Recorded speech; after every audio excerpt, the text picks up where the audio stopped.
Dale. Bueno, ¿qué tal, Tato? Buenas noches.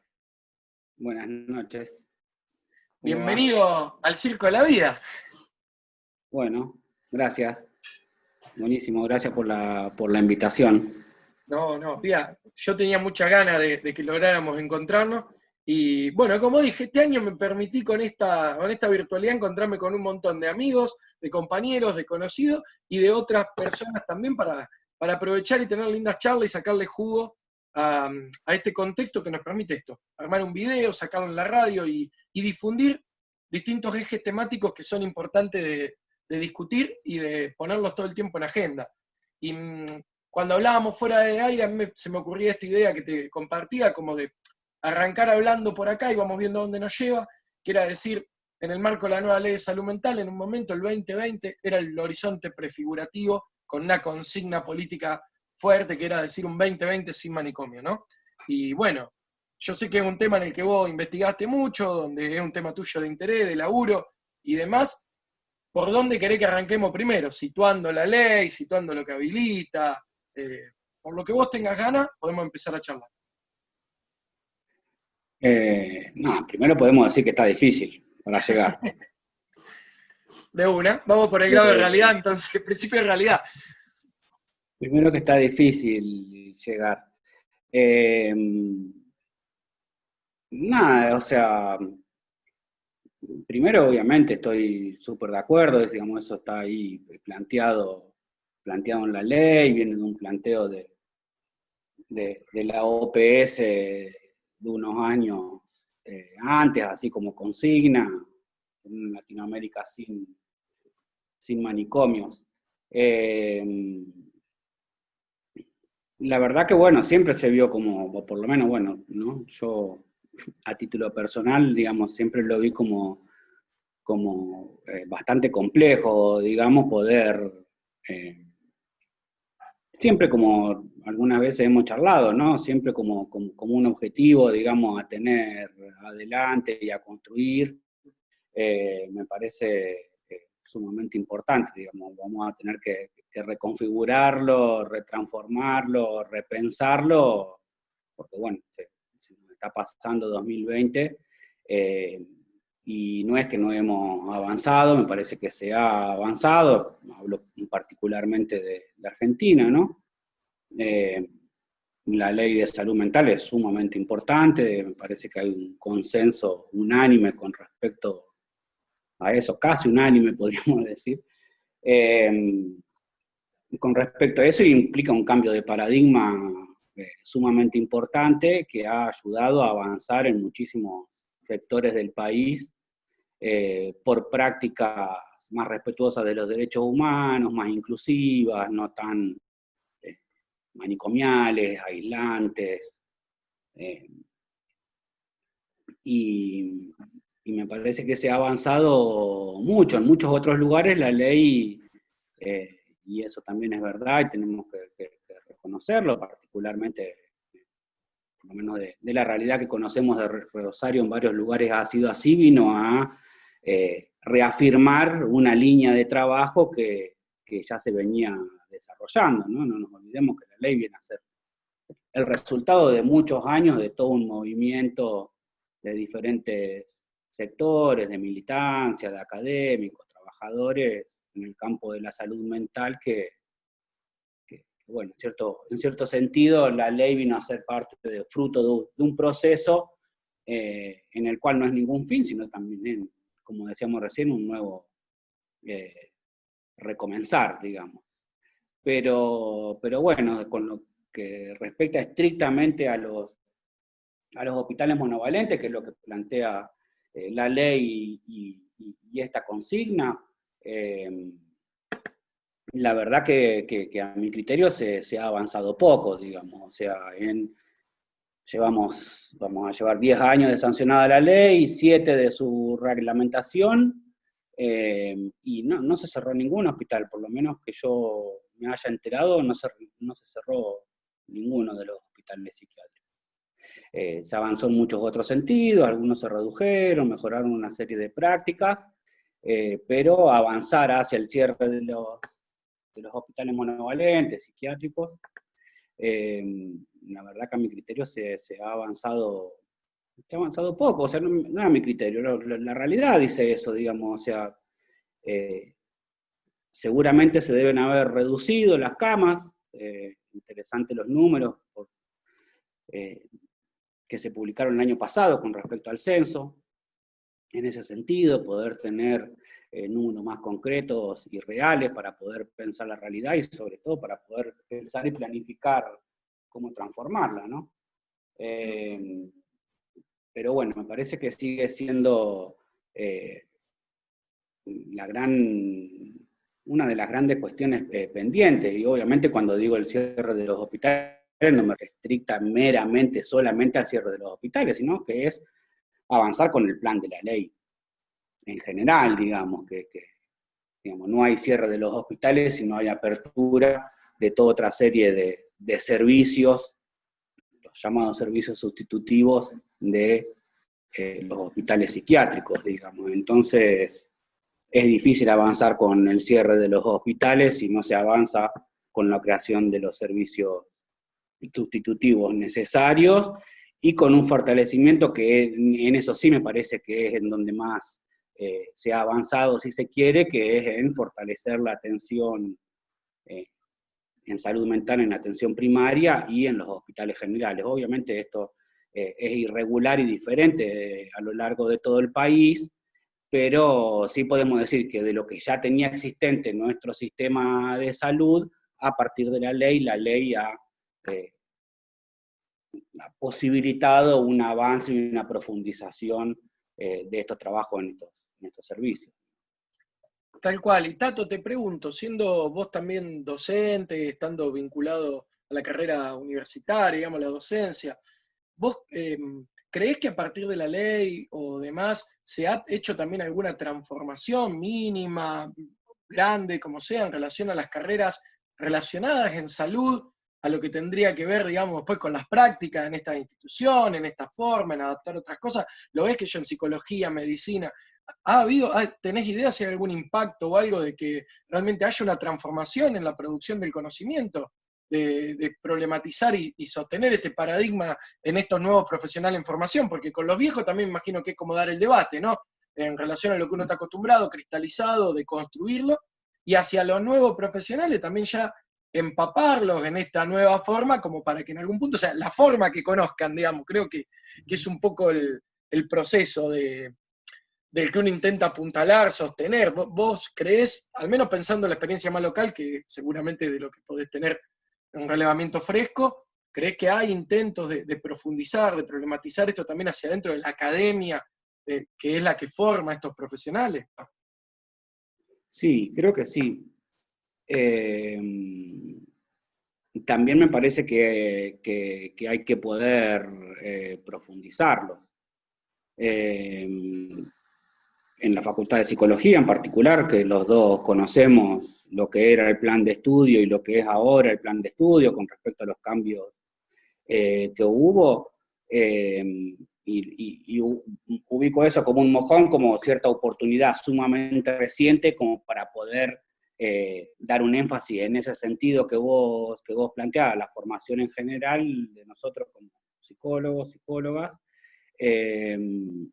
y no hubo cambios sustanciales en ese sentido en el marco de la formación, de los contenidos, de las materias, digamos. Algunas materias incorporaron algunas cuestiones relacionadas con la salud mental y la ley de salud mental, pero bueno, en general el perfil en general de nuestra formación no está sobre todo orientado a tener una práctica en lo público, me parece. O sea, las materias que se dedican a pensar o poder transmitir algunas cuestiones relacionadas con las políticas públicas en salud, las políticas públicas en salud mental, y poder pensar con cuestiones relacionadas con la ley, son ¿cuántas? 3, más o menos, con suerte. Con suerte, siendo generosos, 3 que en algún punto abordan cuestiones relacionadas con eso. A mí me parece que eso no responde demasiado a la realidad, si no tengo los números ni nada por el estilo, pero si nos ponemos a pensar en los últimos 10 años, por dónde pasaron a trabajar cada una de las personas que se graduaron en estos últimos 10 años, y para mí las personas que no trabajaron en lo público seguramente son la gran minoría. De los que no trabajaron en lo público, de los últimos 10 años que se graduaron. Claro. Y nada, bueno, eso me parece que tiene que ser acompañado con la formación también. Después hay una cuestión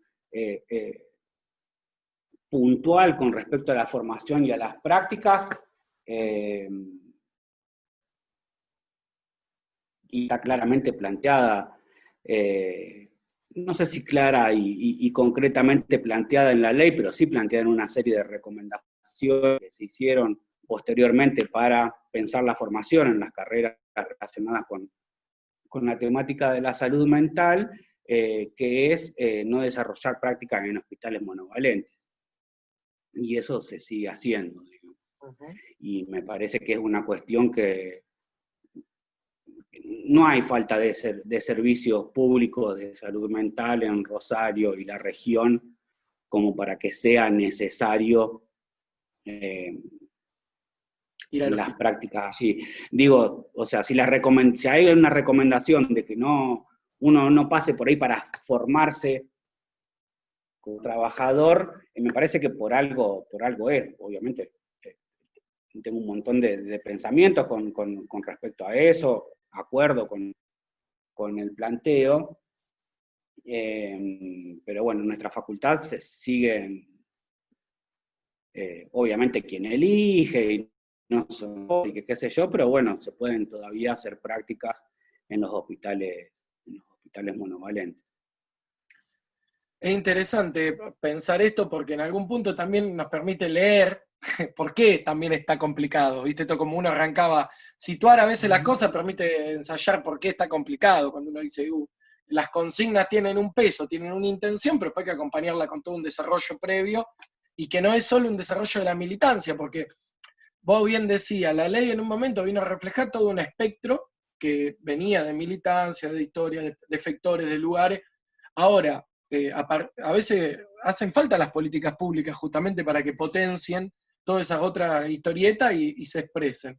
Bueno, este año estamos atravesados, por algo todo el mundo lo sabe, con la pandemia, con todo este otro contexto que agudiza aún más el problema porque genera otras distancias, otras complejidades, pero sí estuvo bueno de que varias personas, más allá de no hacer de esto una lógica, digamos, vulgar, pero sí muchas personas empezaron, desde compartir un meme, pensar en todo esto, varios se repreguntaban, decían, mira qué loco, vos no pudiste salir determinados días y te generó conflicto el encierro. Bueno, ¿quién se puede imaginar que el encierro es una práctica que cura? ¿Qué cura? O sea, claramente la lógica de esos espacios no es potenciar el estado de salud de una persona, porque el encierro no puede ser pensado para nadie. Si nosotros estamos sufriendo, en las cantidades de semanas que llevamos, 20, 21, no me recuerdo exactamente, estamos sufriendo, estamos pensando por los chicos, estamos pensando por los adultos mayores también, que por un lado le ponemos la lógica del cuidado, de decir, bueno, que no salgan a una población de riesgo, por otro lado le pedimos a esa misma población, que es la que más necesita contacto y algo, cuidar lo que esté adentro, enfrascarse, y están sufriendo y generando todo otro montón de factores, digamos, que provoca el encierro. Bueno, imaginémonos el escenario de aquella persona que se le propuso como modelo de cura el encierro, digamos, ¿no? Y es fuerte, porque pensar los mecanismos sustitutivos no es solamente, obviamente, el taller, es pensar toda una producción de vida fuera de un lugar donde ya te acostumbró, te generó una manera de estar que es lo que conoces hace un montón de tiempo, y esa salida es construir una progresión de esa salida, es todo un laburo que requiere un montón de actores disponibles, y es reconfigurar de nuevo, un volver, como cualquier encierro, cualquier institución total, es salir de eso para ver en qué condiciones está. Creo que hay muchísimo para laburar ahí, y acuerdo 100% que es un bajón dicho así, me hago cargo yo, de que es un bajón que todavía se hagan las prácticas en el hospital, ¿no? Por más que apunte una intención de decir, miren, esto es lo que hay que, no sé, porque seguro que persigue un discurso, espero, potente, de decir, bueno, es esto lo que queremos cambiar, pero probemos por otro lado y sostengamos, no hace falta ir a ver, ¿viste? Es como, no es un museo, digamos, claramente. No. No, eso claramente, digamos, eso claramente no es un museo, pero, por ejemplo, pensemos por qué nos parece que recomiendan que no los futuros psicólogos o psicólogas o, bueno, trabajadores sociales, porque no era solo, era para una serie de disciplinas y de profesiones ligadas a nuestro campo, digamos.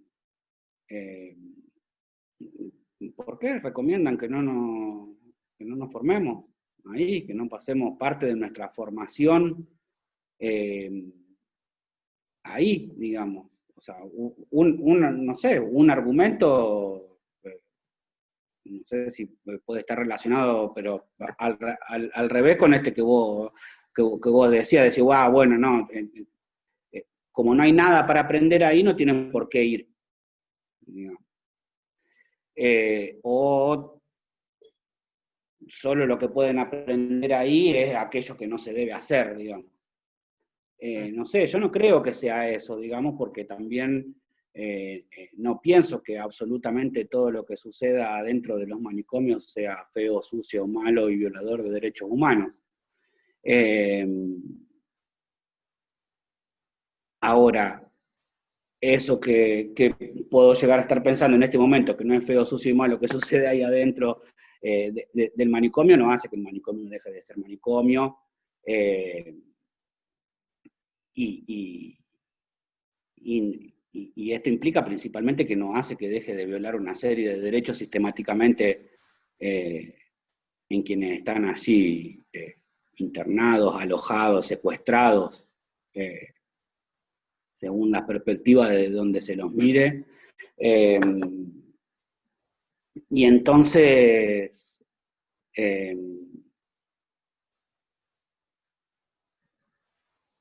eso, la verdad que yo he tenido algunos estudiantes que han ido a ser parte del trabajo que implica en mi materia, la parte del trabajo práctico, digamos, de la materia, que es ir a los servicios, y hace algunos años, antes de estas recomendaciones y todo, han ido a algunos de los dos hospitales monovalentes de acá, tanto el Agudo Ávila o la Colonia de Oliveros, y la verdad que, bueno, ha sido una experiencia impactante, en primer lugar, impactante, y por otro lado, sí, se aprende de todo, se aprende, de lo más horroroso también se aprende, digamos. Pero bueno, la cuestión es también cómo queremos, en qué queremos hacer hincapié o cómo queremos pensar la parte de la formación relacionada con eso, digamos. Queremos pensar que no hay un montón de tiempo que tenemos para pasar en los servicios, digamos. Entonces también eso, en dónde lo pasamos, cómo lo pasamos. No sé, bueno, me parece que es un debate largo, pero bueno, no, acuerdo con ese planteo, digamos. Sí, yo siempre me hizo ruido en ese punto esta frase que era tan interesante para pensar, que era a qué nos podemos acostumbrar y a qué no nos queremos acostumbrar, y me parecía que lo de las recomendaciones, poniéndole otra mirada, podía tener que ver justamente con esto, es decir, a ver, desacostumbremos también esta relación posible de lo público, del estudio o algo con este tipo de instituciones, por una cuestión también de ir forzando a ubicar otras prácticas. Y en ese punto, en todo caso, que se denuncie si están carentes otras prácticas, porque sería un buen rol de la universidad si diría, tengo todo este núcleo de estudiantes que no tengo dónde meterlos porque no hay efectores, entonces el único lugar donde tendría sería acá. Eso también serviría como un buen censo de denuncia, de evaluar situación actual, es decir, en qué condiciones estamos, que tengo un núcleo posible de gente en formación que su único destino posible en lo público es tal lugar. No creo que sea la situación, justamente, sino que, bueno, también es a veces otra orden de cosas, los contactos ya establecidos, la costumbre de tener tal o cual relación con un espacio, saber que el psicólogo que va a recibir en el efector, en el caso nuestro de psicología, es un tipo que labura piolamente del lugar y vos decís, bueno, va a acompañar a alguien en la experiencia, porque eso también vamos a reconocer que hay un montón de compañeros, gente que está laburando, que también transmite de la experiencia, entonces otra mirada de por qué también queremos que cierren las instituciones, digamos, en función de lo que le sucede al tipo que está ahí adentro, ¿no? Nosotros el otro día cuando le hice la entrevista a Vicente Citolema, yo me reía porque en un punto, después en el off the record, quedamos charlando y él me decía, yo compartí con Pichón y con Jacobo. Dice, Pichón el que no le daba en un momento el alta y Jacobo era el que tenía esto, dice, y estábamos en ese ida y vuelta, dice, compartí una amistad, relación en paralelo, dice, hasta que me logré que Jacobo venga conmigo a mi casa, dice, en esos primeros modelos de hace un montón, y sin embargo Pichón dice, uno de los que más trajo, con todas las contradicciones que haya dando vuelta, derechos humanos, las instituciones, que esto, que lo otro, y por otro lado también trajo, tenía otros tumultos, dice, donde uno de los amigos que me hice en el encierro, no podía salir en algún punto, porque bueno, había toda una vuelta ahí, dice, entrampada, y sin embargo, que era la síntesis, eran dos personas excelentes, dicen en un momento. Entonces, también da para pensar esto, ¿no? De cómo el que sostiene determinados lugares, algunos los sostiene eligiendo y otros no tiene elección, pero que está bueno ponderar la persona en ese caso y tratar de elaborar ahí, ¿no? Al que hay que interpelar, y al que hay que ofrecerle otra cosa, ver la manera de construir ese lazo para ofrecer esa otra cosa posible, para poder sacar desde ese lugar, sacar de ese encierro que a veces es para los dos. O sea, por más que hay uno que se vuelva a su casa, ya está encerrado en la lógica y eso es tremendo. Por eso creo que una tarea complejísima, pero súper interesante que se haya puesto en agenda. Vos tuviste la posibilidad de ver la experiencia también de cómo funcionan los efectores de salud y de atención en Brasil. En Brasil, en relación a la salud mental, ¿hay otras condiciones, hay otras cosas creadas? ¿Qué podemos comparar de qué tomaríamos de la experiencia para pensar y multiplicar acá? O viceversa, ¿qué puede ser de Argentina que a lo mejor necesita Brasil? Más allá de lo otro que vemos en algunas compañeras y compañeros que estén viviendo en Brasil, de la situación de mierda que están pasando por la política de Estado, donde está permitiendo el número de muertos que una locura y vivir esta pandemia de desorden, ¿no? Pero saliendo, ¿no?, de la pandemia, ¿qué estrategias ha tenido Brasil para esto? Que sé que es bastante pionero. Sí. Nada, voy a hablar de Brasil como que, o sea, haciendo un gran paréntesis con la realidad actual y lo que acaba de decir del gobierno, incluso relacionado con la salud mental, que obviamente ha tenido y tiene impacto en el área también las medidas de Bolsonaro. Pero por eso voy a hablar con respecto a Brasil más, con respecto al modelo, si querés, que plantea parte de la ley de Brasil y bueno, la experiencia que tuve de conocer allá.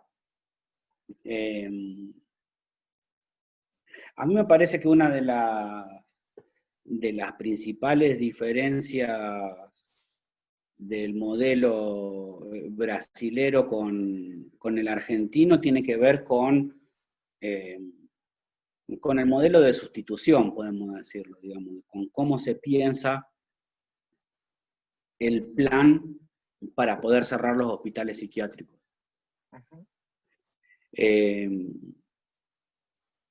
Siendo muy esquemático y resumidamente, nuestra ley que plantea como propuesta para poder cerrar los hospitales, porque obviamente plantea que no hay que cerrar solo los hospitales, que no hay que tener desasistencia, que bueno, que es un plan. Bueno, nuestra ley muy resumidamente plantea, por un lado, reforzar la salud mental en la atención primaria, la creación de los servicios y dispositivos sustitutivos, el reforzamiento también de todo el área de salud mental en los hospitales generales, principalmente para hacer un recurso importante a la hora de pensar la necesidad de las internaciones, que la ley recomienda preferentemente realizarlas en los hospitales generales y no generar las internaciones en los hospitales psiquiátricos. Creo que no me olvido de ningún eje importante. Muy así, resumidamente, el modelo de la ley argentina plantea eso. Y plantea algunos agregados más o principios más en el marco de eso, que obviamente tiene que ver la intersectorialidad, la interdisciplina, y algo que es muy importante, que es la lógica de la estrategia de atención primaria de la salud para la organización de los servicios y el funcionamiento del sistema. En general y en particular de lo relacionado con la salud mental. A mí me parece que ahí en eso hay algunas cuestiones para poder repensar o tener en cuenta, que en parte el modelo brasilero, por lo menos a mí, me ayuda eso, a pensar esas cosas, y ahí donde yo marco más la diferencia. El modelo brasilero plantea todo esto mismo que plantea la ley argentina. O sea, plantea que tiene que haber salud mental en el primer nivel de atención, que tienen que crearse los servicios sustitutivos a los hospitales psiquiátricos y los procesos de internación en los hospitales generales. Ahora, la propia experiencia brasilera, y a partir de una serie de iniciativas que después se transformaron en ley, plantean la creación de un nuevo servicio para ese momento y para aquel entonces y todo, a partir de unas experiencias que ya venían funcionando, el famoso CAPS Itapeva, estoy hablando de segunda mitad de la década del 80, principio del 90, 87 por ahí, CAPS Itapeva, y fines de los 80, principios de los 90, la experiencia de Santos, con la creación de unos nuevos servicios que les llamaron Centros de Atención Psicosocial, los famosos CAPS en Brasil, donde son servicios especializados, quiere decir que, o sea, son servicios cuya población objetivo, digamos, para utilizar la terminología que se usa, son usuarios y usuarias con problemáticas relacionadas con la salud mental. La letra de la población objetivo de los CAPS plantea psicosis y neurosis graves, así de general y amplio es lo que plantea. Esto quiere decir que hay, para toda la población que tiene problemática relacionada con la salud mental, hay un porcentaje de esa población, pequeño obviamente, el total, de que son toda una serie de usuarios y de usuarias que necesitan una serie de cuidados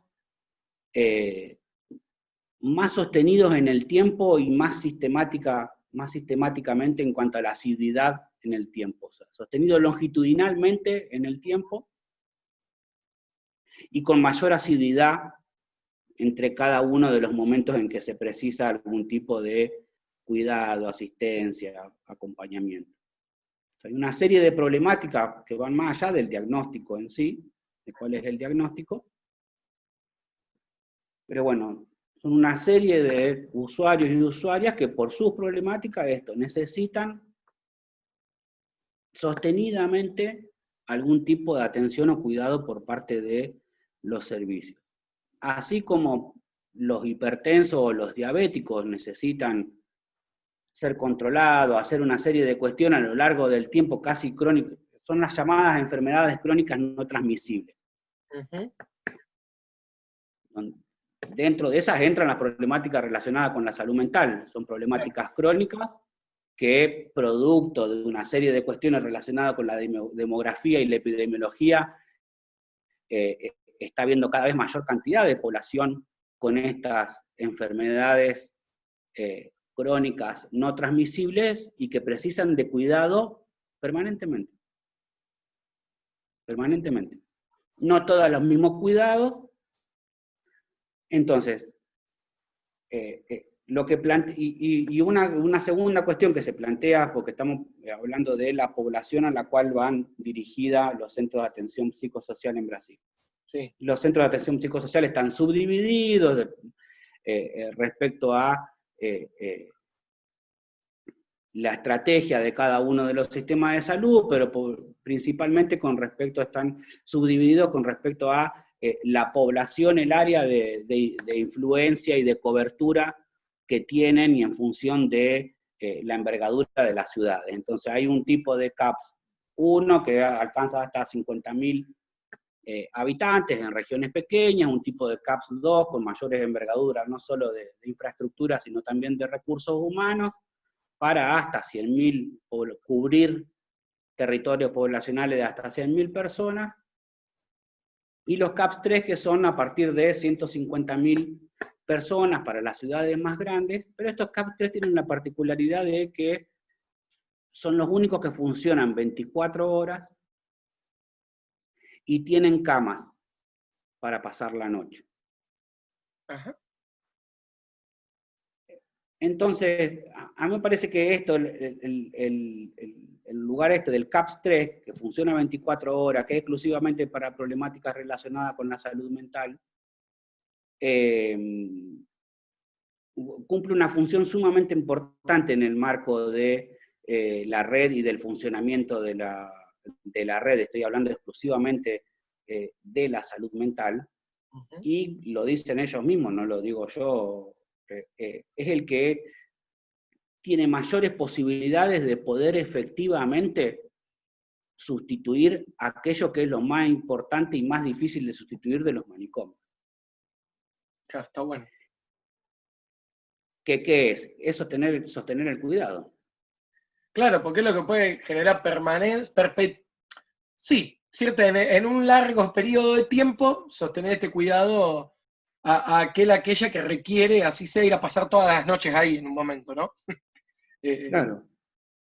Y bueno, también uso las palabras que los propios, por lo menos, bueno, con los que yo he tenido y continúo teniendo trato, colegas y compañeros y compañeras de Brasil, que son camas, lechos para pasar la noche. No son camas de internación. En el sentido tradicional de lo que es la internación. No existe absolutamente ningún recurso y ninguna aparatología de lo que existen en los hospitales para sostener una internación. Entonces son literalmente para pasar la noche. Son camas que no tienen absolutamente nada, son habitaciones con camas. Es como un hospedaje, vamos a decirlo así, como para que se entienda. Transitorio y con ciertas características y demás, pero digo, está ambientado en ese nivel, digo, no vas a entrar y te encontrás las sogas, que es algo habitual que uno puede ver en otros. No están con suero, no hay respiradores, no hay... no, son camas. Me cuesta acordar o decirle hospedaje porque es un servicio de salud. Porque es un servicio de salud que tiene funcionamiento las 24 horas y que ofrece ese servicio. Cuidado sostenido las 24 horas del día en caso de que sea necesario. Obviamente esto implica que los equipos que trabajan ahí, y parte de función del servicio, es atender las situaciones de crisis. Claro. Y a mí me parece que la crisis en particular y las situaciones de crisis es una de las grandes situaciones que ponen en tensión el funcionamiento de toda la red. Y entonces, cuando yo decía hoy hace un rato, hay una serie de cuestiones ahí para discutir en el marco de la propuesta de nuestra ley, y que a mí me ayuda mucho a poder pensarla sin generar traslados ni transposiciones descontextualizadas. Bueno, no me gusta hacer ese tipo de traslados, pero sí el modelo de Brasil me ayuda a pensar eso, digamos. En la propuesta de nuestra ley, hay ahí una cuestión en cómo está armada, más allá de las cuestiones prácticas que sabemos que faltan crear, a lo mejor no, faltan crear más de los servicios sustitutivos, bueno, estamos pensando así más en términos ideales, digamos, del modelo que plantea.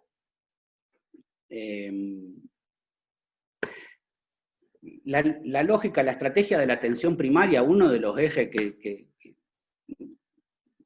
salgo con esto porque vuelvo al planteo de nuestra ley de que el funcionamiento de la red de servicios de salud mental, sustitutivo y todo, tiene que funcionar desde la estrategia de la atención primaria, ¿no? Plantea eso.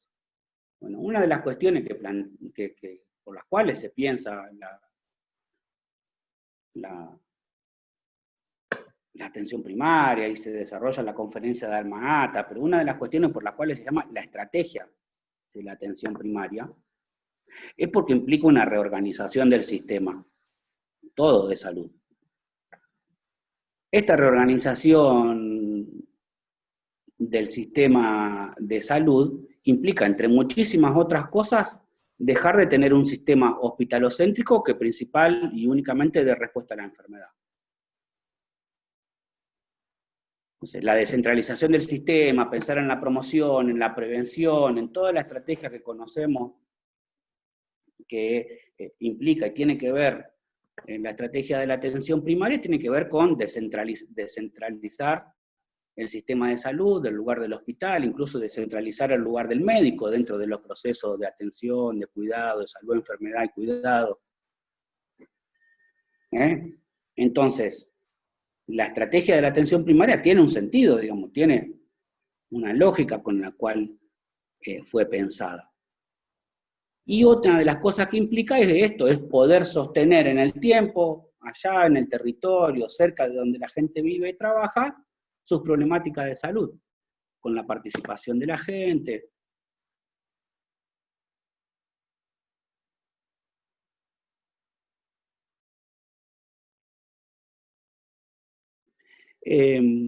Pensando en un funcionamiento ideal de la propuesta que plantea nuestra ley de salud mental, implica un problema para el funcionamiento de la red. ¿Y por qué? Porque pensemos que un usuario o una usuaria viene sosteniendo en el tiempo de forma ambulatoria y comunitaria su tratamiento,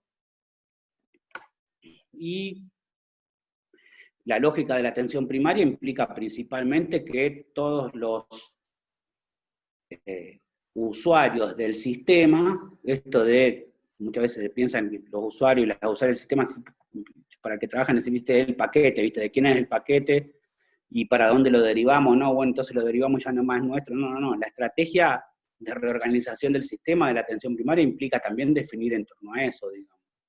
Los usuarios, la referencia principal de todos los usuarios y usuarias del sistema de salud siempre es la atención primaria. Más allá de que por cualquier cuestión tenga que circular por cualquiera de los otros niveles y servicios, la referencia principal y fundamental siempre debería ser la atención primaria. Implica una responsabilidad muy grande, y una tarea muy grande a todas las que ya viene teniendo la atención primaria, porque pensemos que en nuestra propuesta, de nuestra ley, y los compañeros y compañeras que trabajan en la atención primaria tienen una de las más grandes tareas en el marco de la propuesta de nuestra ley.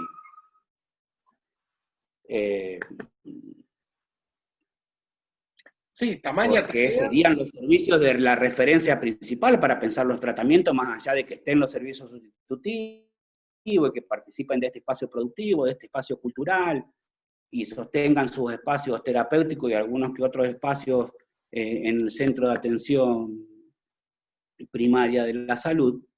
En el caso en el que esto, por cualquier situación que sea, bueno, un usuario, una usuaria, nada, por lo que fuere pasa un mal momento y se desestabiliza y entra en crisis y requiere de otro tipo de cuidado, vamos a suponer la internación,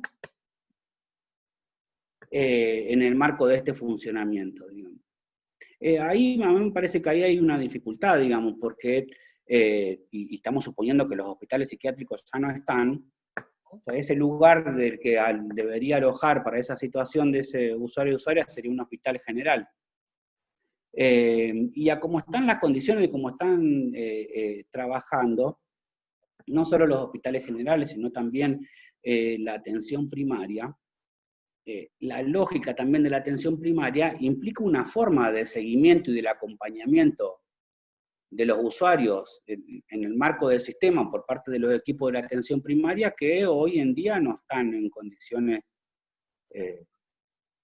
tan fáciles, no quiero generalizar ni nada, pero, o sea, es mucha tarea que se piensa o se piensa y se establece, digamos, que iría para con los servicios de la atención primaria de la salud. Pero bueno, se evalúa que se tiene que internar ese usuario o esa usuaria. Inevitablemente se produce una discontinuidad en los procesos de cuidado. Y la implicancia que eso puede llegar a tener en la singularidad de los casos, en que en ciertos momentos no sé, quiero ser muy cuidadoso también con los adjetivos y con las palabras que uso, porque nada, conozco de cerca gran parte de los debates que hay en el marco de los propios usuarios sobre cómo llamar esos momentos que atraviesan. Pero vamos a suponer esto, en los términos tradicionales que se daría una situación de crisis, digamos, que implica cierta vulnerabilidad, cierta cuestión de comprometimiento subjetivo con la situación. En ese momento esa persona tiene que ir a pasar parte de ese proceso en un lugar que probablemente no conozca y seguramente con gente y trabajadores que no conozca, que no conocen su historia.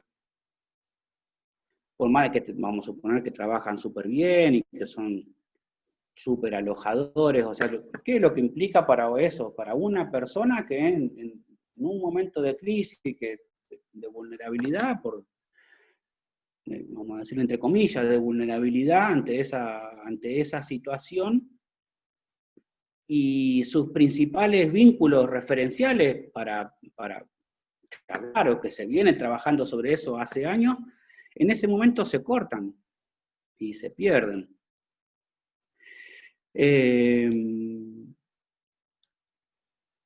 Entonces, así como decía también de la gran titánica tarea que se le viene intentando endilgar o poner a todos los compañeros y compañeras que trabajan en la atención primaria de la salud, bueno, también está toda esta tarea que no es nada fácil, porque en este caso serían los hospitales generales los principales lugares para atender las crisis de los usuarios de salud mental también. Y también sabemos que si bien Rosario tiene un desarrollo en su sistema de salud pública de la salud mental muy importante, de los pocos lugares en todo el país que todos sus hospitales generales de adultos internan por motivos de salud mental en caso de ser necesario. También sabemos que hay muchas resistencias con respecto a generar esos procesos de internación hacia dentro de los hospitales generales. Y una de las cuestiones que me parece que es de las más importantes a tenerla en cuenta y a estar repensando permanentemente, en la cual no tengo una respuesta y un posicionamiento claro, que tiene que ver con esto que charlábamos antes, digamos, en general, no quiero ser absolutista con la respuesta, las necesidades de internación de los usuarios y las usuarias de servicios de salud relacionadas con problemáticas de salud mental, muchas veces no requieren de la tecnología y de la aparatología de las internaciones tradicionales, y hacen un uso del espacio de la internación totalmente diferente. Entonces, este debate de, bueno, camas de salud mental en hospitales generales, en salas generales o no, sala solo exclusiva de salud mental. Y entonces, nada, tener posiciones pro y contra para los dos lados, me parece que ambas son, nada, pertinentes, y hay una serie de cuestiones que son muy así de la salud mental, de la complejidad de ir caminando por un camino finito entre medio de esto, de la autonomía y del control, del cuidado y de la libertad. O sea, muchas veces es mínima la diferencia o muy poca o no tan visible el límite en el cual, en nombre del cuidado, cercenamos la autonomía del otro. Porque eso, no, mira, no te vamos a dejar salir este fin de semana. Yo me quedo más tranquila si te quedas hasta el lunes. Me quedo más... voy a estar... O sea, muchas veces esto obviamente no se plantea así para los usuarios, qué sé yo, pero sabemos que muchas veces ese es el planteo, digamos, y que seguramente tiene las mejores intenciones, digamos, pero bueno, pero se dispone también de la vida del otro, de esa forma. Entonces, volviendo a la pregunta, porque después me termino yendo por las ramas, a mí me parece que hay una cuestión ahí en el modelo que plantea nuestra ley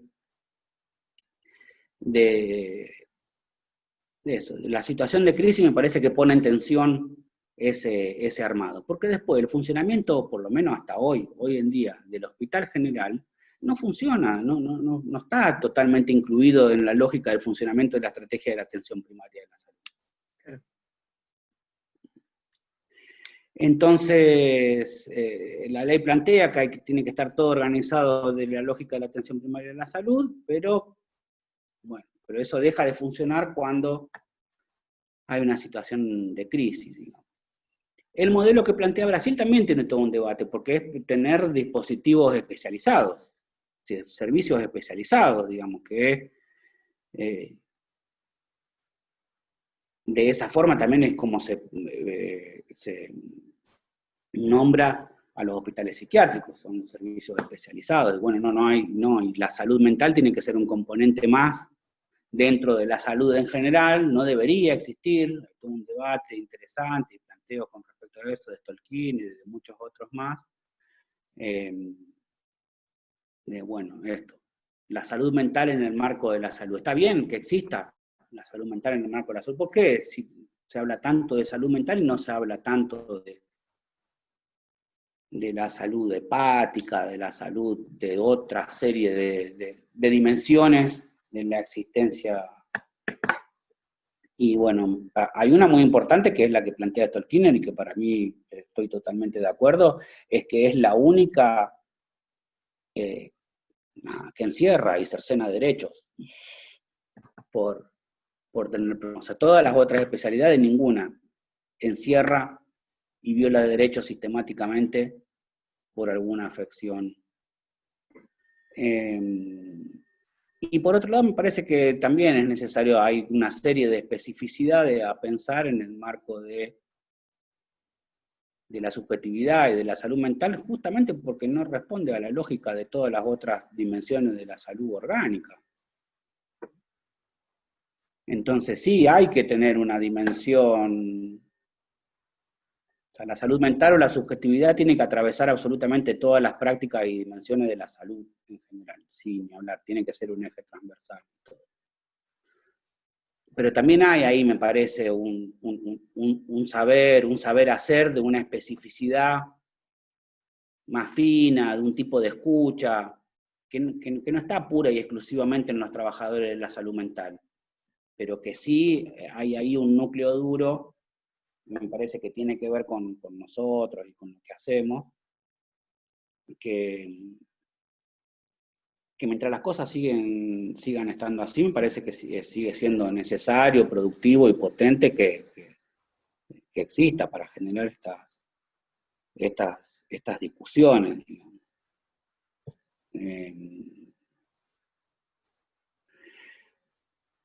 Entonces, el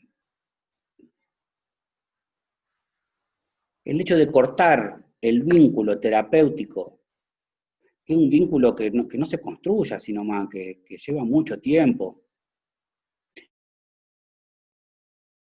que es muy difícil de construir en nuestro sistema con los trabajadores sumamente precarizados y con la alta rotatividad de trabajadores que hay, poder construir un vínculo terapéutico fuerte y a largo tiempo entre trabajador, trabajadora y los usuarios del sistema.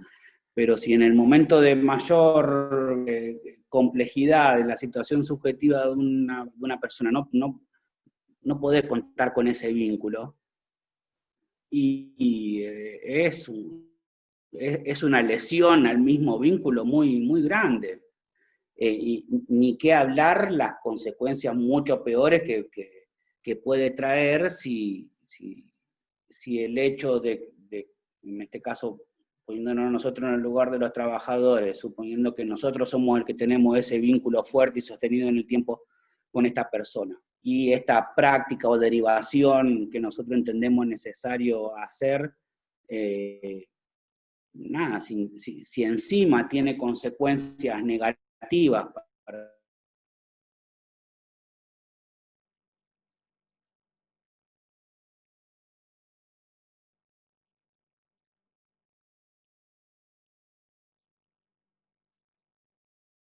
propio trabajo de mucho tiempo, el trabajo de uno. Bueno, eso, me parece que es necesario pensar mucho más fino qué es lo que es necesario sustituir puntualmente. Hay que sustituir los hospitales, son todos manicomiales, no es las cuatro paredes, la cabeza, sí, todo bien. Pero bueno, dale, hablemos más sobre eso. ¿Qué es lo que hay que sustituir? A vos, que estás en la atención primaria, tenés esa paciente ahí, o sea, ¿por qué decidiste qué es lo que no había en la red que vos dijiste tiene que ir a la Colonia o al Suipacha? Está buena la pregunta porque ordena la tarea. ¿Qué es lo que no había? Claro. Sí, más que ordenarla me parece nada, o sea, por lo menos los que estamos, así no voy a generalizar, pero los que estamos más o menos en el campo hace un tiempo, hay algunas cuestiones que quedaron siendo como que consignas y que después me parece que hay que avanzar un poco, afinarlas más, digamos, pensar más en términos más concretos, digamos. Bueno, sí, hay que sustituir los servicios sustitutivos que no se hacen. Y bueno, sí, pero tenemos que cerrar los hospitales. Bueno, ¿cuántas personas hay internadas en los hospitales? Bueno, ¿cuánto se le puede conseguir lugar para que vayan? Ya sea familia, acompañante, amigo, amistades, o pensar en casa asistida. Bueno, o sea, hay que eso, ver así como que más finamente, y en este debate me parece que también, porque eso, ¿qué es lo que hay que sustituir del hospital? ¿Qué es lo que hay que sustituir? ¿En qué punto es? Porque esta es otra cuestión. Para mí, mientras sigan existiendo los hospitales psiquiátricos, van a seguir los trabajadores y trabajadoras mandando gente. Entonces, en cuanto siga habiendo un otro lugar que supuestamente va a dispensar un cuidado en el cual yo no estoy en condiciones, y ese sea el hospital psiquiátrico, y van a seguir mandando, van a seguir derivando. Para mí va a llegar un momento en que va a haber que, bueno, pensar de verdad cómo cerramos, y que no es una discusión solo de los hospitales, no es una discusión solo de los hospitales cómo cierran. Últimamente se escucha mucho, ya se escucha poco hablar de hay que cerrar los hospitales, está más de moda readecuar. Hay que cerrarlos los hospitales. La ley dice que hay que cerrarlos, no readecuarlos. Adecuarlos o readecuarlos es retransformarlo en otra cosa. La ley dice que hay que cerrarlo. Ahora, nada, para mí hay que poder meterse mucho más en eso, más específicamente. ¿Por qué no podemos pensar? Una de las cuestiones, o sea, el financiamiento, el dinero es lo que corta el bacalao, como quien dice, digamos. Entonces, bueno, y actualmente el presupuesto para salud mental, sabemos que las provincias, todo, prácticamente el 80%, más del 80% se lo llevan los hospitales monovalentes, sí, de todo ese presupuesto. Y hay muchos planteos que dicen, no, bueno, sí, necesitamos un poco más de plata en salud mental, pero también necesitamos utilizar diferente la que tenemos. Bueno, y ahí hay que pensar, para mí ahí hay que ser un poco, tenemos que intentar pensar cuestiones más finas. Ahí nuevamente me vienen los ejemplos y la experiencia brasilera, digamos. ¿Por qué no se pueden pensar mecanismos más o menos fáciles de traspaso de presupuesto? ¿Por qué no podemos pensar que cuando se produce una externación en el hospital monovalente, se cierra esa cama? Y debe haber cálculos de cuánto sale esa cama por mes, y esa porcioncita del presupuesto, existe un mecanismo no tan difícil de truco, pasa hacia adentro mismo del presupuesto de salud mental de los hospitales monovalentes a los servicios territoriales y comunitarios. No sé, no conozco cómo son esas cuestiones administrativas, pero me imagino que se podría hacer, se puede hacer. Digo, y como ese ejemplo, como otros puede haber, ¿no? Así como para pensar las externaciones, para... Es que es interesante porque yo te escucho y voy como queriendo construir la escena que vos vas narrando, la voy intentando pensar, ¿viste? Porque una manera que ayuda muchísimo a ordenar el ejercicio de pensamiento, es decir, posta, ¿cuál es el mecanismo en el mientras tanto? Y a la vez esto, como que uno podría pensar que es una buena solución, decir, ante cada externación, por las razones que fuera de la misma, que esa cama no se vuelva a abrir, ¿no? Esto de, a ver, al menos ir por ahí, vamos como un primer paso. Y buscando también en paralelo a eso, de no seguir manteniendo ese espacio, decir, bueno, ¿qué va pasando también con estos mecanismos sustitutivos, con estos formatos, con la manera en la que se encuentre, que también es eso, lo general de cómo está enunciado, que si bien compone características que debería tener, también dificulta un poco visibilizar claramente por cuál, o sea, lo que hay que empezar, ¿viste? Como que vos decís, por sobre lo que ya hay, porque vos nombrabas bien, Rosario tiene una experiencia dentro de todo de descentralización bastante interesante, pero tampoco es suficiente, y sin embargo es lo más descentralizado de Argentina, y no es suficiente. De hecho, los centros de salud tienen un horario también dirigido, no es que tienen atención, ni siquiera estoy hablando que pasa en la noche, pero ninguno está a las 10 de la noche, muy pocos en los barrios tienen horario, o sea, es muy complejo por un montón de factores de eso, y eso denuncia también la cantidad de gente que es necesaria incluir dentro de la atención, dentro del sistema como planta permanente, estable, para darle otra vida, otra bocanada de aire al sistema y poder ampliar y mejorar la atención. Entonces, claramente estamos hablando de una transformación integral del sistema de salud, digamos, no solamente de los alcances que la ley en sí misma, por el solo hecho de que esté reglamentada, y que eso opere. Para que eso opere hay que hacer una transición tremenda. Eso, porque también esa cosa que yo digo que ya a esta altura del campeonato, ¿viste? Yo por ahí me río de mí mismo, que digo, yo también me pongo medio a hinchar. Nada, yo hay algunos estudiantes en la facultad, la nueva ley de salud mental, no, ya tiene 10 años, ¿cuánto tiempo es nueva?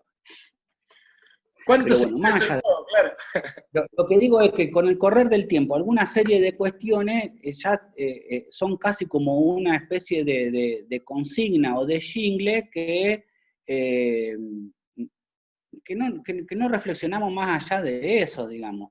Porque cuántas veces, esto que decías vos recién, Pablo, cuántas veces escuchamos decir, con la ley de salud mental no basta, no es suficiente. Sí, está bien, está re bien, es un flor de paso. Pero bueno, no es que porque exista la ley, ya existe todo lo que dice la ley que tiene que existir.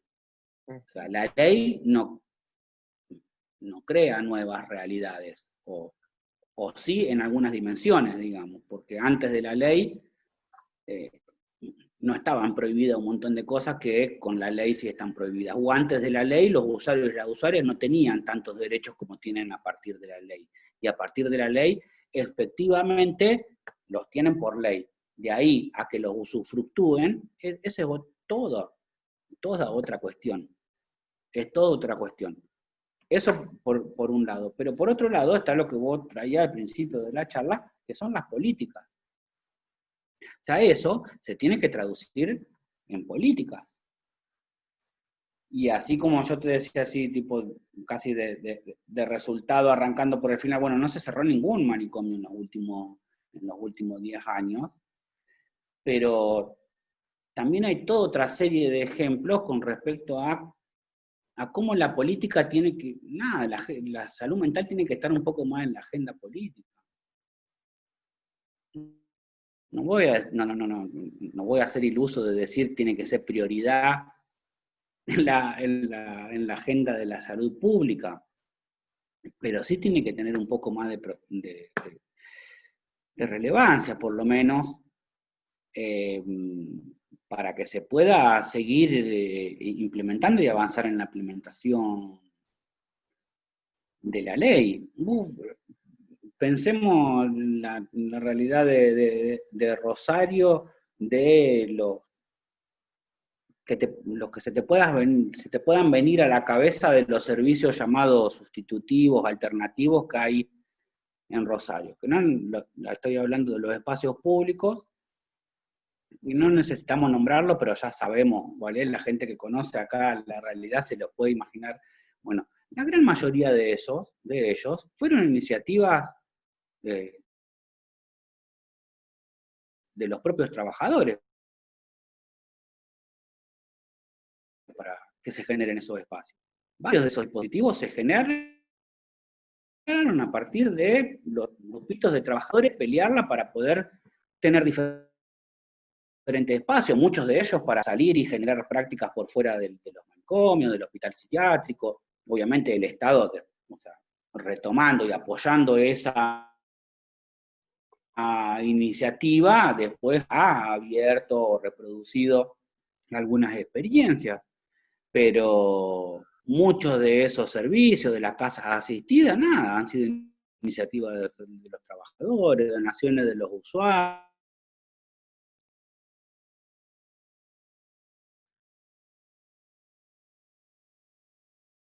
Es importante que desde las gestiones,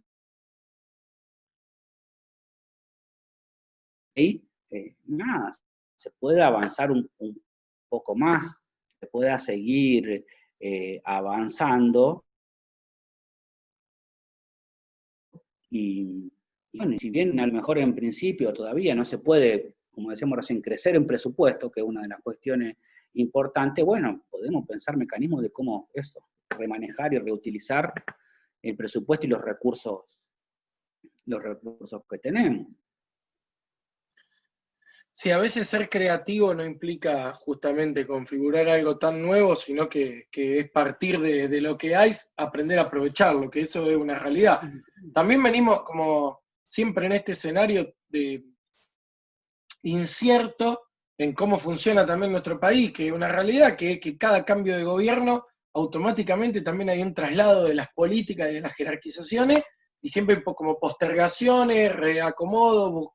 Entonces hay un circuito ahí que queda trunco, y bueno, en salud mental le tocan todos los tiros, también ciertas modificaciones y adaptaciones, que bueno, también se viene de un contexto complejo, y encima de todo ese contexto complejo y de cambio en alguna potenciaciones de algunas políticas, nos agarra ahora en esta nueva coyuntura actual, que encima tampoco permite que nada de esto se pueda meter como eje prioritario de la agenda, lo cual es un garrón, porque como que siempre hay una excusa válida que parece que invalida lo otro, de ponerlo por delante, y es un error. Sí, y hasta hay alguna por ahí señales o cuestiones que, por ejemplo,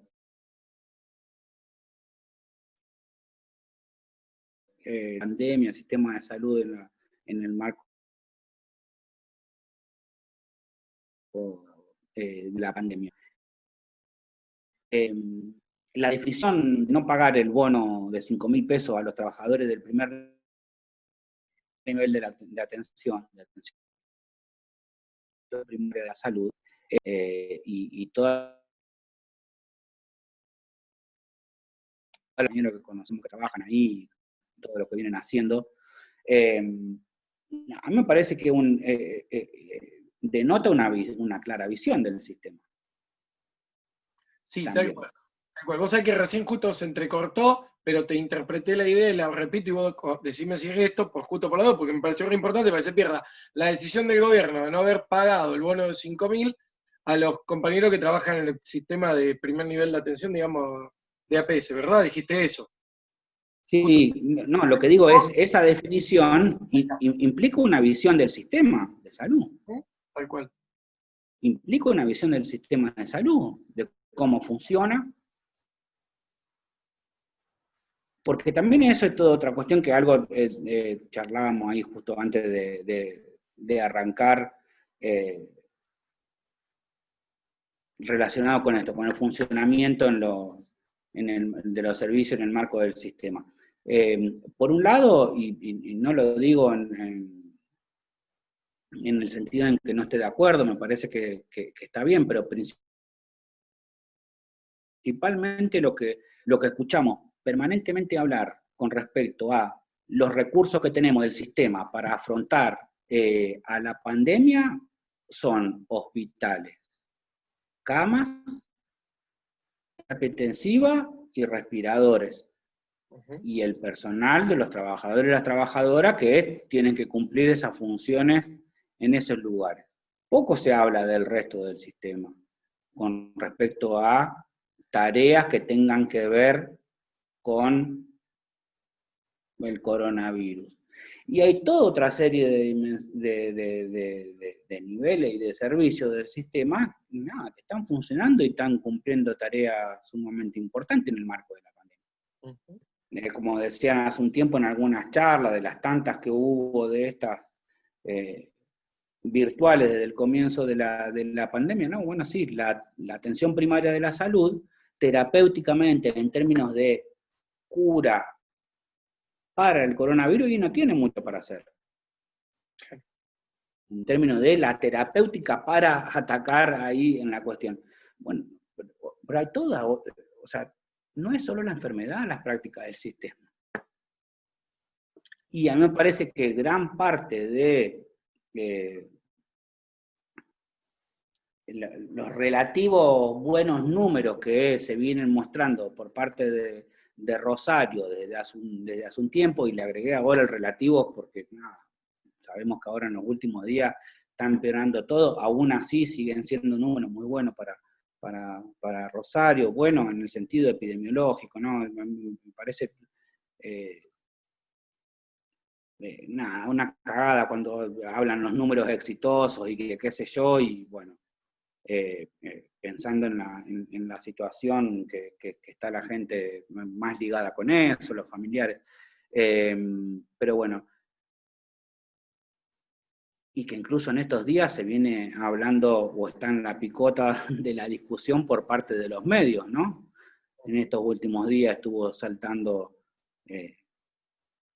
cierta cuestión por parte de los medios con respecto a criticar el trabajo que se venía realizando en la atención primaria de la salud. Esto que decíamos, Rosario tiene uno de los sistemas de salud más descentralizados,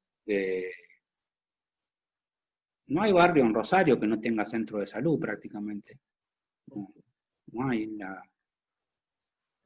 la cobertura territorial del sistema de salud de Rosario, principalmente apoyado obviamente por la atención primaria, es sumamente amplio y para mí eso tiene mucho que ver, y ha tenido mucho que ver por esto que yo digo, porque Rosario, más allá de todas las críticas que podamos hacer, intenta asemejarse bastante y por momentos lo logra y satisfactoriamente el funcionamiento con una lógica y desde la estrategia de la atención primaria de la salud y construyó vínculos con su población y por eso tiene otras condiciones,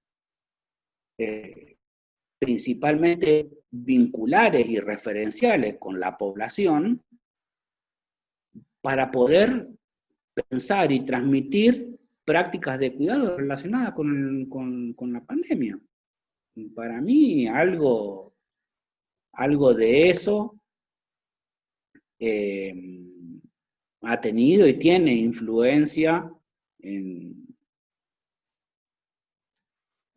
esto, en cómo el sistema está dando respuesta a la pandemia y nada, bueno, son cuestiones que tampoco no se hablan demasiado, me parece. Ahora, bueno, en estos días sí, porque se está discutiendo, digo, pero un grado de cuestionamiento por parte de los medios con un desconocimiento de las lógicas de planificación, del funcionamiento del sistema. O sea, se creen bueno. Sí, es la crítica vacía ridícula, porque uno dice, mientras que en Capital, en los barrios, en las villas estaban llevando patrulleros, digamos, acá en los 68 centros territoriales que tiene, o sea, en los centros barriales y demás, estaba haciendo vacunación en terreno. Entonces, es como que hay cierta lógica que se pierde de vista todo eso, de ver que realmente el laburo territorial y ser una referencia, a mí que me tocó, digo, lo voy a ser un agradecido siempre, haber hecho mi práctica en el Centro de Salud Libertad, allá, a mí me dijeron es Rullón y Segue, el primer día fui, me bajé ahí, estaba casi 35 cuadras todavía del coso, porque era llegar hasta el fondo, aborigen argentino al fondo, decir, se terminó Rosario y un centro de salud. Ya esa foto, para poder graficar y entender lo que es, pensar esa y el rol protagónico que tiene ese centro de salud, como me imagino la gran mayoría, hacia el barrio, hacia la comunidad, como referencia para un montón de cosas. Como no solo para los procesos, y ahí donde es interesante ver cómo esto que la salud es mucho más que no estar enfermo, que es cuando estos dispositivos se configuran para la comunidad en una referencia. Desde ir a preguntar que si se toma el colectivo y tiene que ir a tal lado donde se puede bajar, hasta identificar un trámite, una pregunta, una demanda, una situación, un montón de cosas. Entonces, lograr que esa vinculación tenga los trabajadores de la salud en relación a la comunidad en la que participan, es un salto tremendo. Entonces, en un caso como esto, en una situación como esto, esa fue la ganancia primaria que tuvo Rosario, una ciudad de 1.200.000 habitantes, que tardó un montón en aparecer los primeros contagios así más asiduamente, y la transmisión comunitaria, porque y de hecho no aparecieron en los barrios los primeros, que eso también es lo que a veces cuesta más incluso identificar, decir, hacerse cargo, que es como decirlo con los barrios, cuando la gente empieza a decir, no, porque cada uno hace lo que quiere, que están que yo, en los barrios donde menos habían aparecido los casos. Entonces también da para a veces hacer un registro de cómo funciona el laburo y el valor que tienen estos espacios y cuál es el rol también en la pandemia si uno crea y claramente no tienen el respirador y no son el nivel de atención de la enfermedad en su estado complejo, o sea, en su estado crítico. Pero en la prevención es una dimensión que es política y es cultural. O sea, también es esto, es como, en algunos espacios culturales a veces discutimos eso, ¿no? De poder decir, che, los procesos de salud no es para pensarlo únicamente en los efectores de atención de la salud, es un proceso cultural, o sea, sí que es una bajada de línea cultural, en el buen sentido, para apropiarlo como una herramienta de la prevención y la promoción de hábitos saludables. O sea, si todos tenemos hábitos saludables, hay una cultura de la salud diferente y entonces también hay un ejercicio de nuestras prácticas de salud que ponderan otras cosas. Y eso también es imaginar nuestras consignas de de qué tan lejos podemos estar o no del cierre de tal o cual cosa, es cómo nos configuramos en el habitar cotidiano para crear esa pérdida que hace a lo comunitario que no hay que se requiere para otras cosas. Que vos decís, si vos lo querés atender en comunidad, y si la respuesta es comunitaria, bueno, ¿de qué comunidad se trata y con qué características puede la comunidad alojar y contener a esta gente en general que estaba en la lógica del padecimiento? Es complejo, realmente es complejo, son muchas aristas. Lo interesante es estar dándolas, o sea, no, a ver, no en el ámbito académico, ¿viste? Yo te decía cuánto se puede reflejar. Ahora, qué importante es que aparezca en la agenda de las formaciones, no sé, de todos lados. Desde la arquitectura, para que puedan pensar una ciudad inclusiva, hasta esto, leer en otras coordenadas de no segregar y que justamente se creen buenos accesos, porque lo público entendido como el acceso es la potencia, digamos, que nos queda para poder catapultar en este contexto y en este periodo, decir, bueno, ¿hacia dónde apuntamos cuando hablamos de que se ocupe lo público, se ocupe de esto? Lo público no entendido como Estado y gobernabilidad, digamos. Claro, claro. Y nada, bueno, me parece que ahí con respecto a eso y a la situación actual, nada, el gran desafío para todas las prácticas y los servicios que tienen que ver con lo comunitario, con lo colectivo. Y como decíamos hace un rato y antes de arrancar, como nada, es la principal característica de los servicios relacionados con las problemáticas de salud mental, de discapacidad psicosocial. La gran mayoría de esos espacios, sus actividades, propuestas y todo son o en el territorio, en la comunidad, con la comunidad, en espacios colectivos, talleres, grupos de trabajo, emprendimientos productivos. Y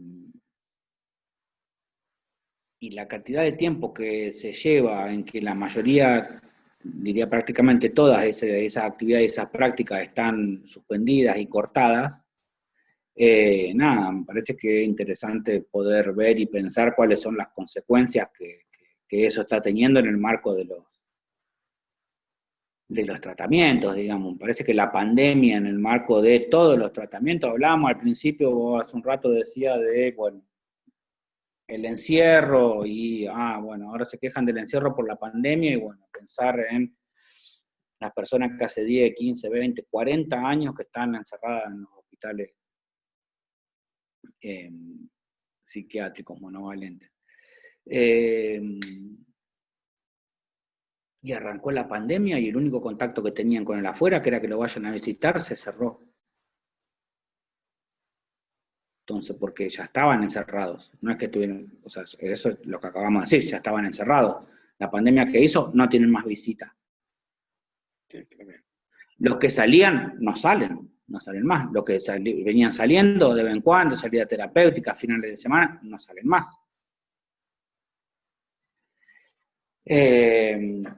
Los que venían en proceso de externación, no se externaron.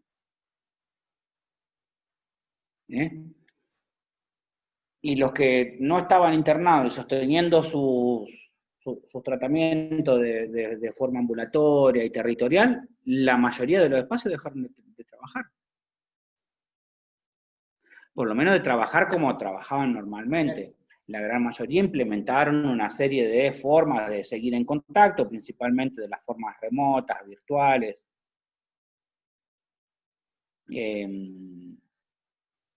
Ahora, me parece que como que hubo todo un primer momento en que, no, bueno, por ahora vamos a estar funcionando así hasta que se termine y después volvemos. Bueno, ese hasta que se termine se está extendiendo demasiado en el tiempo. Y a mí me parece que hay hay que pensar si no tenemos que reacomodarnos de otra forma, no en función de no, bueno, esto es provisorio hasta que se termine. y en la supuesta ilusión de una vuelta a la normalidad, digamos. Nada, esto se está sosteniendo en el tiempo, digamos, y nosotros trabajamos principalmente con la subjetividad de las personas. Entonces, nada, hay cosas que me parece que hay que poder evaluarlas finamente, porque las consecuencias en la subjetividad pueden ser sumamente complejas y hacer, no sé si retroceder o anular o por lo menos lesionar y debilitar un trabajo que se viene sosteniendo hace tiempo, de parte de muchos equipos, de muchas personas, mucho vínculo, mucho laburo ahí. Que si ese tipo de trabajo, la piedra fundamental es la confianza y la construcción de esa confianza a partir del tiempo, a través del tiempo. Entonces, cuesta mucho construirlo y se puede destruir con muy poco. Y me parece que tenemos que pensar que todo esto, este aislamiento y separación y que genera y que está establecido a partir de la pandemia, tenemos que nada, intentar que no genere eso. Por otro lado, como dijo Rotelli en una de las tantas charlas que tuvo en los últimos meses, si pensamos desde lo público, y no digo que esto se esté pensando acá en Rosario ni en Santa Fe, pero me parece que vale la idea de Rotelli, que es, si pensamos que para la salud mental va a quedar todo reducido a la atención por teléfono remota, y la verdad que necesitamos pensar algunas cosas más. No podemos dejar reducido la salud mental a los contactos remotos y al acompañamiento remoto. No sé cómo, no sé, no tengo la solución, no sé cómo, pero hay algo del vínculo humano y del encuentro con las personas que es la que nada, un poco sí lo podemos saldar algo con la virtualidad, pero nada, para mí tenemos que, no sé qué, pero tenemos que repensar algo de eso en nuestros espacios para la salud mental, incluso para la formación, ¿no? Son cosas que venimos intentando pensar con otros investigadores, con otros colegas de la facultad, bueno, de otras facultades, de otras provincias, que bueno, ahora se generaron ahí una serie de líneas de financiamiento de investigaciones relacionadas con el COVID, y bueno, una de las grandes preguntas es eso, bueno, ¿cómo sigue todo esto?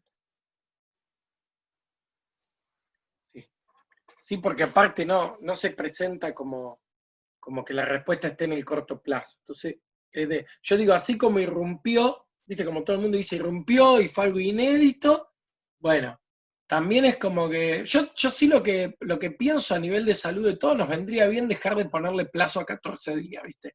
Esto es como el cheque ese que se renueva y no llega.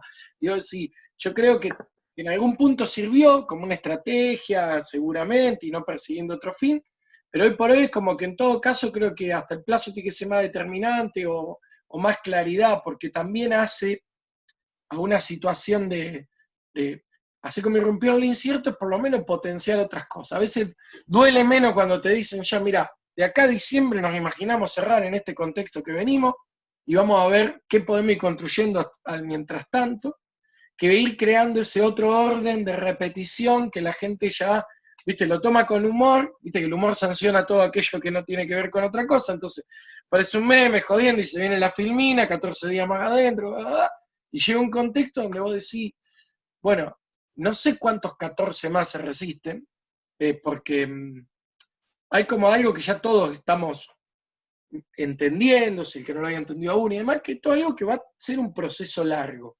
O sea, y que de hecho la habitualidad, la normalidad a la que se puede llegar en algún momento a volver ya no va a ser aquella que era, por el periodo de tiempo que pasó, y que, bueno, tiene este paraguas, ¿no? De que una situación global, mundial y todas las características, pero que también cada uno no puede dejar de verla desde el ombligo, ¿viste? Una realidad, cada uno la ve desde su lugar en el mundo, y bueno. Nada, me quedaba pensando con esto que decís, bueno, de parar de preguntar por los plazos, y nada, me quedaba pensando en eso y nada, pensaba como que extender un poco más esa idea y de decir, paren de pedir certezas, como que, como, porque una es el plazo, el otra es el pico, eh, son varias, nada, es el testeo, el R, el ASCAMA, el respirador, bueno, ¿y cuántos respiradores vamos a necesitar en tal día, tal fecha? ¿Cuántas camas? Nada, bueno, hay algunas cosas que sí, que es posible calcularlas y todo, pero muchas otras no, digamos, me parece que si hay algo que, nada, dio vuelta a todo esto, puso en duda todo, y me parece que esto, que está lejos de calmarse o de acomodarse algo como para empezar a decir, bueno, vamos a balancear, viste que siempre decís, bueno, después balanceamos. No, bueno, sí, está pasando todavía. Pero eso no quiere decir que eso, hay un mientras tanto que algo tenemos que hacer.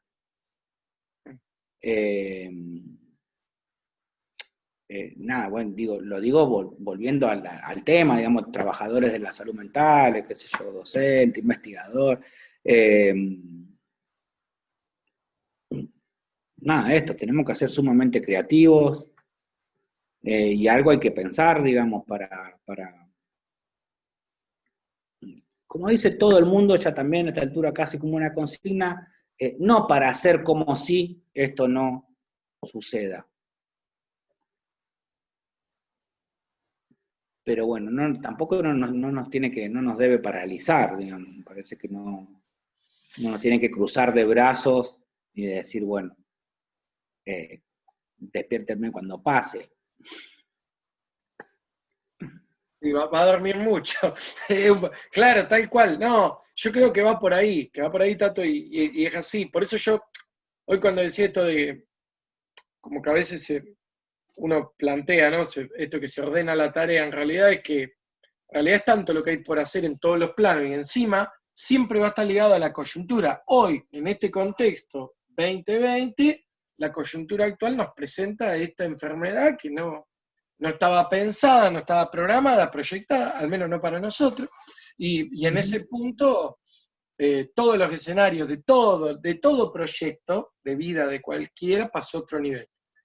Ahora, en el mientras tanto uno dice, esto demuestra también lo impredecible del asunto de las cosas, que podemos enfrentar conflictos coyunturales constantemente, bélicos, meteoritos, se puede pasar de todo, lo que uno ya a partir de ahora uno empieza a configurar, decir, entonces lo tiene que agudizar en las planificaciones posibles para al menos generar ciertos protocolos de los imprevistos, porque uno puede darse cierto objetivo, creo que esto que todos también como cliché parece el aprendizaje que tenemos que sacar de esto, ¿no? Pero en algún punto, si queremos acumular algo de la experiencia, es empezar a pensar ciertos esquemas de funcionamiento en el marco de estos imprevistos, a partir de acumular experiencia de lo que se está haciendo en el imprevisto, lo que funcionó, lo que no. O sea, hoy si bien no es momento de balancear, sí también es momento de registrar todo.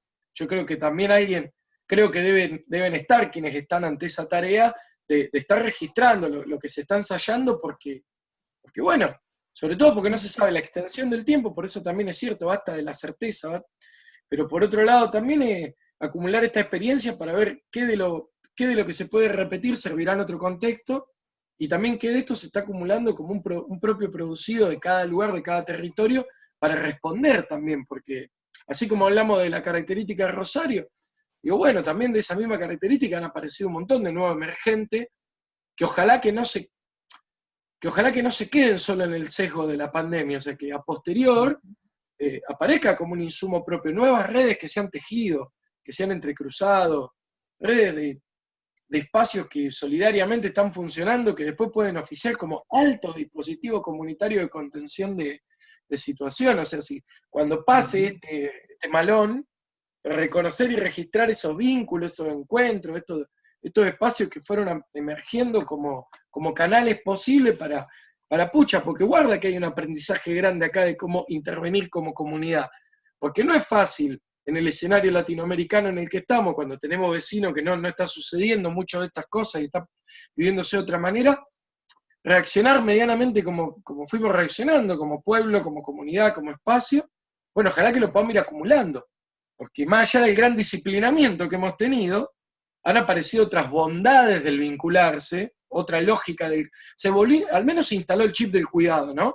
Esto empezó de distintas maneras, pero se instaló cierto chip del cuidado. Bueno, quizás lo podemos capitalizar de otras maneras para darle otros sentidos en estas mismas otras lógicas de qué forma nos cuidamos entre todos, de qué forma generamos ese respeto por el cuidado del otro.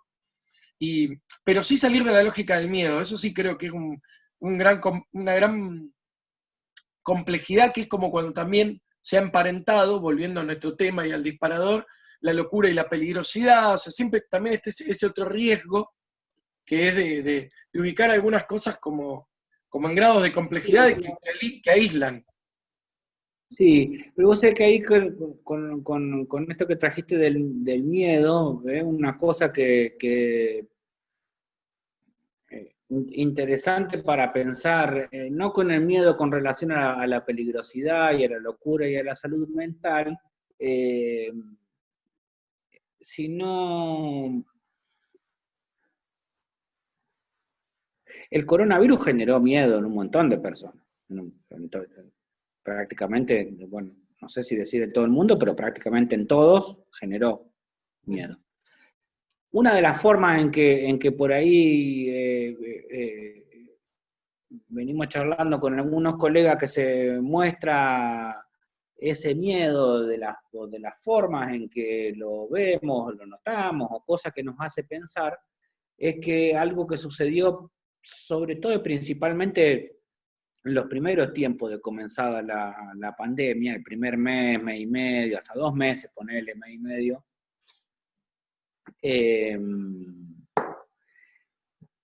que es la cantidad menos de demanda de la gente en general de los servicios públicos de salud. O sea, si bien había toda una bajada de línea, de que no había que ir a los servicios de salud, que hay que llamar por teléfono, toda una serie de cuestiones así en ese sentido, en ese límite, como decíamos hace un rato, difuso entre el cuidado, entre el te quiero cuidar y te infundo miedo al mismo tiempo para que no lo hagas, que ese es todo otro debate, la estrategia comunicacional con respecto a las cuestiones del coronavirus y a las estrategias de cuidado que se bajan principalmente de las instancias oficiales. Estoy muy en desacuerdo con todos aquellos mensajes que culpabilizan pura y exclusivamente a nosotros ciudadanos por agarrarnos al coronavirus, si es que nos pasa. Pero, por ejemplo, la colonia de Oliveros, el primer mes y medio después de arrancada la pandemia, casi no tuvo ingresos, por ejemplo, de internaciones. Y digo, como una arista más de todas estas cosas que vos decías, de las cosas que nos trae todo esto y que es interesante para pensar, digamos, porque no es creatividad nuestra, no es de construcción de acumulados, sino cosas, fenómenos que se fueron dando y que se fue mostrando esto. Yo hablaba con algunos compañeros, qué sé yo, pasado un mes de la cuarentena, y es decir, los compañeros decían, estamos asombrados porque no hemos tenido prácticamente ingresos en la colonia, y nada, es una gran pregunta porque no se estaría necesitando del manicomio. ¿Qué está pasando? ¿Qué generó? Y nada, después pasó un mes y medio, a los 2 meses ya más o menos que se acomodaron las cosas, ya se acomodó a la vorágine más habitual, eso según me cuentan los compañeros y compañeras que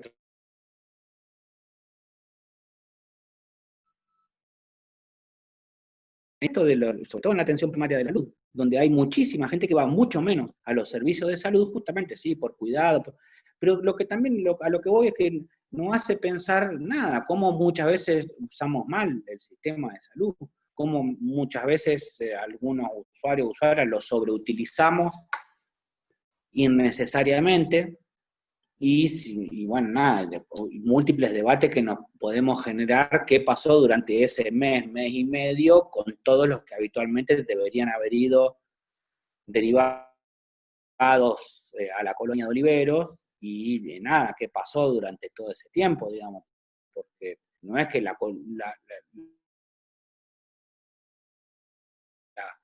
locura frena con la pandemia, digamos, para nada, digamos, y bueno, eso, todas esas desestabilizaciones o crisis o necesidades de requerir los cuidados que necesitamos sustituir de la colonia de Oliveros, ¿qué pasó durante ese tiempo? ¿A dónde quedaron? Digamos, porque en algún lado estaban los problemas y las problemáticas de salud mental, y esto seguramente siguió habiendo problemas con necesidades de internación y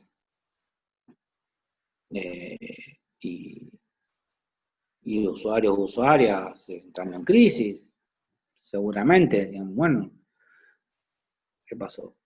Y nada, hay muchas cosas ahí para poder pensar, es difícil porque hay que poder rastrear más las situaciones y los casos, pero bueno, debe ser de todo un poco, las familias deben haber aguantado más, un poco más, las familias, los cuidadores, los cercanos, las propias personas también deben haber, seguramente, haber soportado más, o haber aguantado más, o no sé cómo... la palabra que les haya sido mejor, digamos, porque, nada, vuelvo a decir, digamos, o sea, todo lo hay todas unas corrientes de pensamiento relacionadas con las formas de vivenciar de los usuarios y de las usuarias que nada, que están totalmente en desacuerdo con todas las palabras que tengan tinte de negatividad con respecto a lo que les sucede, digamos. Entonces, muchos no están de acuerdo con que lo que les sucede sea padecimiento, sufrimiento. Bueno, muchas veces intento buscar la palabra o más neutra en ese sentido, digamos, o bueno, implementar una serie de términos que tengan en cuenta las diferentes posiciones. Está bueno. No digo enfermos mentales, no, qué sé yo. No. Bueno, porque eso también es una clara posición política y también de haber habilitado la escucha. Porque si recibiste de parte de otro que te dice, mirá, esto, hay corriente, hay esto y otro, pero también hay movimiento, has participado, acompañado y estado en un montón de organizaciones autogestadas o con mucha participación activa por parte de usuarios y usuarias de salud mental, y poder participar tiene que ver con eso, con genuinamente implicarse con lo que aparece ahí como un emergente, y si eso es un capital que se puso a disposición de plantear, está re bueno tomarlo. Me parece que habla bien de la forma tuya de vivenciar y transitar esos espacios. Está bueno. Nada, bueno, eso, me parece que ahí tenemos ahí una serie de desafíos todavía para pensar cómo esto, recrear y regenerar y repensar el vínculo y el sostenimiento del vínculo, esto en el marco de nuestros servicios de salud y para con los usuarios y usuarias de estos servicios con estas problemáticas, digamos. La verdad que sí, que está bueno dejarlo así, como preguntas, y es para seguir entrándole largo y tendido. Mirá, estoy relojeando más o menos y estoy seguro que estamos en la hora 30, hora 40 de charla. Después de editarlo y sacar todas las cosas que estén de más. No, fuera de joda, súper ameno, súper interesante. Y nada, te quiero agradecer esta disposición, este tiempo a compartir, porque bueno, para el Circo de la Vida va a ser es un gusto y va a ser un gustazo darle todo este tiempo realmente a este tema que es tan importante y que recién lo estamos abriendo, lo cual también está bueno para la audiencia que sepa esto, o sea que hoy lo estamos abriendo, no es que lo estamos cerrando. No se da cuenta Sí, también. no, sí, seguramente las personas que debes haber hablado de la pandemia apenas arrancado el aislamiento y todo eso, y nada, seguramente hoy estarán diciendo cosas diferentes que en aquel momento, porque esto está, nada, sí, sumamente dinámico. Nada, bueno, gracias a vos por la invitación y nada, bueno, eso, me sentí cómodo, fue como nada, eso, como decíamos antes de poner a grabar más esto, una charla, un medio pensar juntos en voz alta. Así que nada, bueno, gracias por la invitación y bueno, nos seguimos viendo. Gracias a vos, Tato, por estar. Súper, súper disfrutado este encuentro.